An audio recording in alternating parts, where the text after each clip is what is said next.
ಎಲ್ರಿಗೂ ನಮಸ್ಕಾರ. ಇದು ಸತ್ಯ, ನಂಬೋದ್ರ ನಂಬಿ ಬಿಟ್ರೆ ಬಿಡಿ. ಇದು ಕಠ್ಮಂಡುವಲ್ಲಿ ನಡೆದಂಥ ಒಂದು ಘಟನೆ. ಕಠ್ಮಂಡುವಿಂದ ಒಂದು ಹಳ್ಳಿಗೆ ಕಾಲೇಜ್ಗೆ ಹೋಗಬೇಕು, ಆದರೆ ಅಲ್ಲಿ ಬಸ್ಗಳಿಲ್ಲ. ಆ ಊರು ಜನಕ್ಕಿದ್ದಿದ್ದು ಒಂದೇ ಬಸ್ಸು. ಊರು ಜನ ಎಲ್ಲ ಓಡಾಡ್ತಿದ್ದು ಒಂದೇ ಬಸ್ಸು. ಅದು ಹೋದರೆ ಆ ಹಳ್ಳಿಗೆ 6 ಅವರ್ 7 ಅವರ್ ಬೇಕು ಸಿಟಿಯಿಂದ. ಅವ್ರು ಸಿಟಿಯಿಂದ ಏನಾದರೂ ಹಳ್ಳಿಗೆ ಹೋಗಬೇಕು ಅಂದರೆ 1 ಅವರ್ ಬೇಕು, 6 ಅವರ್ 7 ಅವರ್ ಬೇಕಾಗ್ತಾಯಿತ್ತು ಸಿಟಿಗೆ ಹೋಗಬೇಕು ಅಂದರೆ. ಹಳ್ಳಿ ಜನ ಸಿಟಿಗೆ ಹೋಗಬೇಕು ಅಂದರೆ 6 ಇಂದ 7 ಅವರ್ ಬೇಕು. ಸೊ ಇಂಥದ್ರಲ್ಲಿ ಒಂದು ಕಾಲೇಜ್ ಬಸ್ಸು ಸಿಟಿಗೆ ಹೋಗಬೇಕು ಅಂದರೆ 7 ಅವರ್ 8 ಅವರ್. ಸೊ ಅವ್ರು ಬೆಳಿಗ್ಗೆ ಬಿಟ್ಟರು ಅಂದರೆ ಅಲ್ಲಿಗೆ 7 ಅವರ್ ಬೆಳಿಗ್ಗೆನೇ ಬಿಡಬೇಕು. ರಾತ್ರಿ 2 ಗಂಟೆಯಲ್ಲಿ ಬಿಟ್ಟರು ಅಂದರೆ ಬೆಳಿಗ್ಗೆ 10 ಗಂಟೆಗೆ 11 ಗಂಟೆಗೆ ಆ ಥರ ಹೋಗಿ ಕಾಲೇಜಿಗೆ ಸೇರ್ಕೊಳ್ಳೋರು. ಹೀಗಾಗಿ ಅದರ ಮಧ್ಯ ರೋಡ್ ಏನು ಹೋಗ್ತಾ ಇತ್ತು, ಹೈವೇ, ತುಂಬ ಭಯಾನಕವಾದ ಜಾಗ. ದೊಡ್ಡ ಕಾಡು ಅಂದರೆ ದೊಡ್ಡ ಕಾಡದು. ಬಸ್ಸು ಪ್ರಯಾಣ ಮಾಡೋಕ್ಕೆ ಶುರು ಮಾಡ್ತು ಅಂದರೆ 7 ಅವರು ಎಲ್ಲ ಮಲ್ಕೊಂಡ್ಬಿಡಬೇಕು. ಅಷ್ಟು ದೂರ ಇರ್ತಾ ಇತ್ತು ಕಾಲೇಜು. ಮಧ್ಯರಾತ್ರಿಯಲ್ಲಿ ಹೋಗ್ಬೇಕು ಕಾಲೇಜ್, ಹಂಗಿತ್ತಂತೆ. ಇದು ಕಠ್ಮಂಡು ನಡೆದಿರುವಂಥ ಘಟನೆ.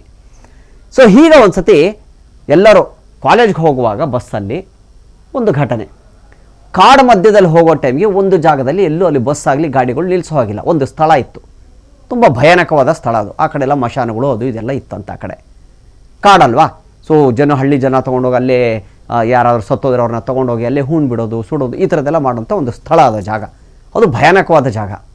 ಯಾಕಂದರೆ ಹಳ್ಳಿಯಲ್ಲಿ ಅವ್ರಿಗೆ ಜಾಗ ಇರಲಿಲ್ಲ, ಚಿಕ್ಕದು ತುಂಬ.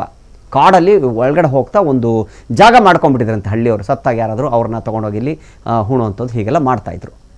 ಆ ಹೈವೇ ರೋಡಲ್ಲೇ ಬಸ್ಸು ಹೋಗ್ತಾ ಇತ್ತು ಕಾಲೇಜ್ಗೆ. ಹಳ್ಳಿ ಬಸ್ಗಳು ಎಲ್ಲ ಓಡಾಡ್ತಾ ಇದ್ದು. 2 ಬಸ್ ಇದ್ದಿದ್ದು, ಒಂದು ಕಾಲೇಜ್ ಬಸ್ಸು, ಒಂದು ಹಳ್ಳಿಗೆ ಹೋಗುವಂಥ ಬಸ್ಸು. ಹೀಗೆ ಒಂದು ದಿನ ಹೊರಡಬೇಕಾದ್ರೆ, ಕಾಲೇಜ್ಗೆ ಹೋಗ್ಬೇಕಾದ್ರೆ ಮಧ್ಯರಾತ್ರಿಯಲ್ಲಿ ಒಬ್ಬರು ಪ್ರಿನ್ಸಿಪಾಲ್ಗಳು ಒಂದಿಬ್ಬರು, ಒಬ್ಬರು ಲೆಕ್ಚರು, ಒಂದು 6-7 ಜನ ಸ್ಟೂಡೆಂಟ್ ಇದ್ದರು. ಸೊ ಓದ್ತಾಯಿದ್ರು ಅವರೆಲ್ಲ. ಅವರು ಓದೋವಂಥ ಮಕ್ಕಳು ಜೊತೆಗೆ ಪ್ರಿನ್ಸಿಪಾಲು ಎಲ್ಲ ಅವರು ಅದೇ ಹಳ್ಳಿಯಲ್ಲ ಇರೋದು. ಸೊ ಸಿಟಿಗೆ ಹೋಗ್ಬೇಕಾದ್ರೆ ಅಲ್ಲಿಗೆ ಹೋಗಬೇಕಾದ್ರೆ ಮಧ್ಯದಲ್ಲಿ ಹುಡುಗ ಹೇಳದಂತೆ, ನಾನು ಹುಸುಗೆ ಹೋಗಬೇಕು ಹೋದ್ನಂತೆ. ಇಲ್ಲೆಲ್ಲ ನಿಲ್ಸೋಕ್ಕಾಗಲ್ಲ, ಸಡನ್ನಾಗಿ ನಿಲ್ಲಿಸಬಾರ್ದು ಅಂತ. ಅವನು ಹೊಸಬಾಗಿದ್ದ ಹುಡುಗ. ಇಲ್ಲೆಲ್ಲ ಮಧ್ಯ ರಾತ್ರಿಯಲ್ಲೆಲ್ಲೂ ನಿಲ್ಲಿಸಲ್ಲ ನಾವು ಇಲ್ಲಿ ಗಾಡಿ, ಇದು ತುಂಬ ಡೇಂಜರ್ ಜಾಗ, ಸ್ವಲ್ಪ ಮುಂದೆ ಹೋಗೋಣ ಅಂತ. ಇಲ್ಲ ಮೇಷ್ಟ್ರೆ, ನಾನು ನಿಲ್ಲಿಸ್ಬೇಕು, ತುಂಬ ನನಗೆ ಅರ್ಜೆಂಟು ಅಂದಂತೆ. ಸರಿ ಆಯಿತು.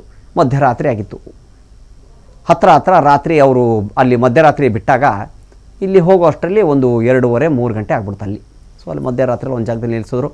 ಎಲ್ಲರೂ ಅಲ್ಲೇ ಹೋದರು, ಗಿಡದ ಹತ್ರ ಅಲ್ಲಿ ಅಂತ ಒಬ್ಬನ ಹಾಕಿಡೋದು. ಹೋಗಿ ಯಾರು ಬೇಗ ಹೋಗಿದ್ರು, ಹೋಗಿ ಬಂದುಬಿಡಿ ಟಾಯ್ಲೆಟ್ಗೆ ಅಂದರು. ಸರಿ ಆಯ್ತು ಅಂತ ಹೋದರು.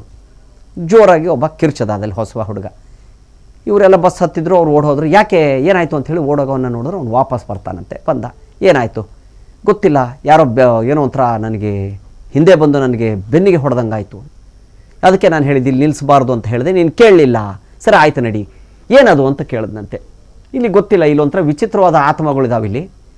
ನಾವು ಏನಾದರೂ ಇಲ್ಲಿ ನಿಲ್ಲಿಸಿದ್ರೆ ನಮ್ಗೆ ತೊಂದರೆ ಕೊಡ್ತಾವಂತೆ. ತೊಂದರೆ ಯಾವ ಥರ ಕೊಡ್ತಾವಂತ ನನಗೆ ಒಬ್ರು ಹೇಳಿದರು. ನಿಮ್ಗೆ ಗೊತ್ತೇ ಆಗೋದಿಲ್ಲ, ನೀನು ಬೆಳಿಗ್ಗೆ ಹೋಗೋಕ್ಕೆ ಸೇರೋಕ್ಕೆ ಆಗೋದಿಲ್ಲ, ಆ ಥರ ಒಂದು ತೊಂದರೆ ಕೊಡುತ್ತಂತೆ ಪ್ರಯಾಣ ಮಾಡ್ತಾಯಿದ್ರೆ. ಏನು ಪ್ರಯಾಣ ಏನು ತೊಂದರೆ ಕೊಡುತ್ತೆ ಅಂತ ಕೇಳಿದ್ನಂತೆ. ಏನಿಲ್ಲ, ನಿನಗೆ ಗೊತ್ತಾಗತ್ತೆ ಅಂತ. ಸರಿ ಆಯಿತು. ಬಸ್ ಹೊರಡ್ತಾ ಇತ್ತು. ಹಾಗೆ ಹೋಗ್ತಾನೆ ಇತ್ತು. ಒಂದು ಜಾಗದಲ್ಲಿ ಒಂದು ಲಾರಿ ಆಕ್ಸಿಡೆಂಟ್ ಆಗಿ ಬಿದ್ದಿತ್ತು. ಆ ಜಾಗದಲ್ಲಿ ನೋಡು ಈ ಥರ ಇದೆ, ಅದಕ್ಕೋಸ್ಕರ ಯಾರು ನೋಡಿ ಲಾರಿ ನಿಲ್ಲಿಸಿದ್ದಂತೆ. ಮುಂದೆ ಹೋಗಿ ಆಕ್ಸಿಡೆಂಟ್ ಆಗಿಬಿಟ್ಟಿತ್ತು ಅವ್ರದ್ದು.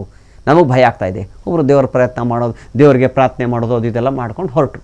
ಸರಿ ಮಲ್ಕೊಂಡ್ರೆ ಹೋಗ್ತಾ ಇದೆ ಬಸ್ಸು. ಡ್ರೈವರ್ ಕೂಡ ನಿದ್ದೆಗಣ್ಣಲ್ಲೇ ಓಡಿಸ್ತಾ ಇದ್ದಾನಂತೆ ಬಸ್ಸು. ಹೋಗ್ತಾ ಇದೆ. ಮತ್ತೆ ಇವನು ಮಧ್ಯರಾತ್ರಿ ಒಳಗಡೆ ಸ್ವಲ್ಪ ಕಣ್ ತೆಗೆದು ಏನು ಬಂತ ಊರು ಅಂತ ಕಣ್ ತೆಗೆದು ನೋಡೋದಂತೆ. ನೋಡಿದ್ರೆ ಮತ್ತೆ ಅದೇ ಜಾಗದಲ್ಲೇ ಬಂದಿದೆ ಬಸ್ಸು. ಅದೇ ಜಾಗದಲ್ಲೇ ರೌಂಡ್ ಹೊಡಿತಾ ಇದೆ ಅಂತೆ ಬಸ್ಸು. ಇದು ನಡೆದಿರೋಂಥ ಘಟನೆ ಕಠ್ಮಂಡುವಲ್ಲಿ.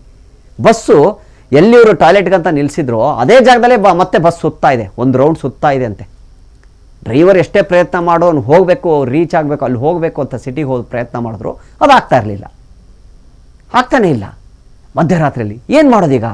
ಆದರೆ ಅವ್ರು ಹೇಳಿದ್ರಂತೆ, ಇಲ್ಲಿರೋ ಆತ್ಮಗಳು ಅವಕ್ಕೆ ಬೆಳಕು ಕಂಡ್ರೆ ಆಗಲ್ವಂತೆ. ಬೆಳಕು ಕಂಡ್ರೆ ಆಗೋದಿಲ್ಲ ಅಲ್ಲಿರೋ ಆತ್ಮಗಳಿಗೆ. ಅವು ರಾತ್ರಿ ಹೊತ್ತು ಮಾತ್ರ ಅವು ಆಟ ಆಡೋಕ್ಕೆ ಸಾಧ್ಯ, ಬೆಳಿಗ್ಗೆ ಹೊತ್ತು ಆಡೋಕ್ಕೆ ಸಾಧ್ಯನೇ ಇಲ್ಲ. ಸೊ ಹೀಗಾಗಿ ಪ್ರಯಾಣ ಮಾಡ್ತಾನೆ ಇದ್ರು. ಸೊ ಬೆಳಕಾಗೋರ್ಗೂ ನಾವು ಏನು ಮಾಡೋಕ್ಕಾಗಲ್ಲ, ಹಾಗೆ ನಾವು ಸುತ್ತಾ ಇರಬೇಕು ಅಂತ ಹೇಳಿದ್ರಂತೆ. ಬಸ್ ಎಲ್ಲಿ ಕರ್ಕೊಂಡು ಹೋಗ್ತಾ ಇದೆ ಅಂತ ಗೊತ್ತಿಲ್ಲ, ಆದರೆ ಅವ್ರು ಹೋಗೋ ದಾರಿನೇ ಹೋಗ್ತಾ ಇರತ್ತೆ. ಬಟ್ ಅಲ್ಲೊಂದು ಬೋರ್ಡ್ ಕಾಣಿಸ್ತು, ನಿಮ್ಮ ಊರು ಬಂತು ಅಂತ. ಅಲ್ಲಿ ಕೆಳಗಿಳಿದ್ರೆ ಅವ್ರ ಊರಿಲ್ಲ, ಬೋರ್ಡು ಕಾಣಿಸಲ್ಲ. ಹೀಗೆ ಒಂಥರ ಮಾಯಾಜಾಲ ಇದ್ದಂಗೆ ಆ ರಸ್ತೆ. ಅಲ್ಲಿ ಹೋಗೋರಿಗೆಲ್ಲ ಹಾಗೆ, ಅಲ್ಲಿ ನಿಲ್ಲಿಸಬಾರ್ದು ಒಟ್ಟು. ಅಂದರೆ ಅವಕ್ಕೆ ಯಾರಿಗೂ ತೊಂದರೆ ಕೊಡಬಾರ್ದು, ಅಲ್ಲಿರೋ ಆತ್ಮಗಳಿಗೆ ಯಾರು ತೊಂದರೆ ಕೊಡಬಾರ್ದು ಅಂಥ ಒಂದು ಸ್ಥಳ ಅದು. ಯಾರೂ ನಿಲ್ಲಿಸೋ ಹಾಗಿಲ್ಲ. ತುಂಬ ಘಟನೆಗಳು ನಡೆದಿತ್ತು. ಆಕ್ಸಿಡೆಂಟು ಅಲ್ಲಿ ಯಾರು ನಿಲ್ಲಿಸೋದ್ರು ಅಂದರೆ ಅವ್ರಿಗೆ ಏನಾದರೂ ಒಂದು ಆಗುತ್ತೆ. ಒಂದು ಡ್ರೈವರ್ ತೊಂದರೆ ಆಗುತ್ತೆ, ಇಲ್ಲ ಯಾರು ನಿಲ್ಲಿಸಿರ್ತಾರೋ ಅವ್ರಿಗೆ ತೊಂದರೆ ಆಗುವಂಥ ಜಾಗ ಅದು. ಸೊ ಹೀಗೆ ಪ್ರಯಾಣ ಮಾಡ್ತಾ ಇದ್ದಂತೆ ಹೀಗೆ ಸುತ್ತಾ ಇದ್ರು ಅಂತೆ ರಾತ್ರಿವರೆಗೂ. ಏನು ಮಾಡ್ಬೇಕಂತ ಗೊತ್ತಿಲ್ಲ. ಪೆಟ್ರೋಲ್ ಬೇರೆ ಖಾಲಿ ಆಗ್ತಾ ಬಂತು ಗಾಡಿಯಲ್ಲಿ. ಇದು ಎಲ್ಲಿ ಕರ್ಕೊಂಡು ಹೋಗ್ತಾ ಇದೆ ಅಂತ ಗೊತ್ತಿಲ್ಲ. ಆ ಬೆಳಕು ಬರೋವರೆಗೂ ಆ ಏನಿರುತ್ತೋ ಆತ್ಮಗಳದ್ದು ಪವರು ಜಾಸ್ತಿ ಇರುತ್ತಂತೆ. ಬೆಳಕು ಬಂತು ಅಂದರೆ ಹಾಗೆ ಕಡಿಮೆ ಆಗ್ತಾ ಹೋಗುತ್ತೆ. ಬೆಳಕು ಎಷ್ಟಾಗುತ್ತೋ ಅಷ್ಟು ಕಡಿಮೆ ಆಗ್ತಾ ಹೋಗುತ್ತೆ ಅಂಥ ಒಂದು ಸ್ಥಳ. ಸುತ್ತಾ ಇದ್ರಂತೆ, ಫುಲ್ ಸುತ್ತಿದ್ರು. ಕೊನೆಗೆ ಏನು ಮಾಡಬೇಕಂತ ಗೊತ್ತಾಗಿಲ್ಲ. ಸರಿ ಆಯಿತು ಅಂತ ನಿಧಾನವಾಗಿ ಚಲಾಯಿಸು, ಪೆಟ್ರೋಲ್ ಖಾಲಿ ಆಗಲ್ಲ ಹೋಗ ಅಂತ ಹೇಳಿ ಹೋಗ್ತಾಯಿದ್ರು. ಮತ್ತೆ ಏನು ಮಾಡ್ಬೇಕಂತ ಗೊತ್ತಿಲ್ಲ. ಅಲ್ಲಿ ನೋಡಿದ್ರೆ ಯಾರೋ ಓಡಾಡೋ ಥರ, ಬಸ್ ಒಳಗಡೆ ಯಾರೋ ಓಡಾಡ್ತಾರೆ, ಮೇಲ್ಗಡೆ ಬಸ್ ಮೇಲೆಲ್ಲ ದಪ್ ಅಂತ ಶಬ್ದ ಅಂತೆ. ಏನು ಮಾಡ್ಬೇಕಂತ ಗೊತ್ತಿಲ್ಲ. ಈ ಥರ ತೊಂದರೆ ಆಗುತ್ತೆ, ಅದಕ್ಕೆ ನಾನು ನಿಲ್ಲಿಸಲ್ಲ ಅಂತ ಹೇಳಿದೆ ಅಂಥೇಳಿ ಒಬ್ಬೊಬ್ಬರು ಅವ್ರವ್ರ ದೇವ್ರುಗಳನ್ನ ಪ್ರಾರ್ಥಿಸ್ಕೊಳ್ತಾ ಇದ್ರಂತೆ. ಈ ಥರ ಒಂದು ಘಟನೆ ಹಿಂಗಾದಾಗ ಇನ್ನೇನು ಬೆಳಿಗ್ಗೆ ಇನ್ನೇನು ಸ್ವಲ್ಪ ಬೆಳಕು ಹರಿಬೇಕು, ಅಷ್ಟೊತ್ತಿಗೆ ಸ್ವಲ್ಪ ಶಬ್ದಗಳು ಕಡಿಮೆ ಆಯಿತು, ಬಸ್ ಹೋಗ್ತಾನೆ ಇತ್ತು. ಆದರೆ ಅವರು ಮುಟ್ಟಿದ್ದು 2ನೇ ದಿವಸ ರಾತ್ರಿನೇ ಅಂತೆ. ಮತ್ತೆ ಮುಟ್ಟಿದ್ದು ಇವ್ರು ಬಿಟ್ಟಿದ್ದು ಬೆಳಗ್ಗೆ ಮಧ್ಯರಾತ್ರಿಯಲ್ಲಿ ಬಿಟ್ಟರೆ ಇವರು ಬೆಳಿಗ್ಗೆ ಕಾಲೇಜಿಗೆ ಸೇರ್ಕೊಂಬಿಡೋರು. 10 ಗಂಟೆಗೆಲ್ಲ ಕರೆಕ್ಟಾಗಿ ಸೇರಿಬಿಡೋರಂತೆ. ಹಳ್ಳಿಯಿಂದ ಬಿಟ್ಟಾಗ 6-7 ಅವರ್ ಬಿಟ್ಟರೆ. ಆದರೆ ಸೇರಿದ್ದವರು 2ನೇ ದಿವಸ ರಾತ್ರಿ ಅಂತೆ ಮತ್ತೆ ಆ ಕಾಲೇಜಿಗೆ ಸೇರಿದ್ದು. ಯಾಕಪ್ಪ ಅಂದರೆ ಇಲ್ಲಿರುವಂಥ ಒಂದು ಸ್ಥಳನೇ ಆಗಿತ್ತು. ಯಾಕೆ ಅಂದರೆ ಹಳ್ಳಿ ಜನಗಳೆಲ್ಲ ತೊಗೊಂಬಂದು ಒಟ್ಟದ ಪೂಜೆ ಎಲ್ಲ ಪುಲ್ಸ್ಕರೆಲ್ಲ ತೊಗೊಂಬಂದೆಲ್ಲ ಹಾಕ್ಬಿಡೋರಂತೆ. ಇದು ಕಠ್ಮಂಡುವಲ್ಲಿ ನಡೆದಿರುವಂಥ ಘಟನೆ. ಎಸ್, ಇದು ಸತ್ಯ. ನಂಬಿದ್ರೆ ನಂಬಿ, ಬಿಟ್ಟರೆ ಬಿಡಿ. ಇನ್ನು ಹಲವಾರು ಇದೇ ಥರ ಕಥೆಗಳು ಸಿಗ್ತವೆ. ನಿಮ್ಮ ಮುಂದೆ ನಾನು ತೊಗೊಂಡು ಬರ್ತೀನಿ. ಧನ್ಯವಾದಗಳು.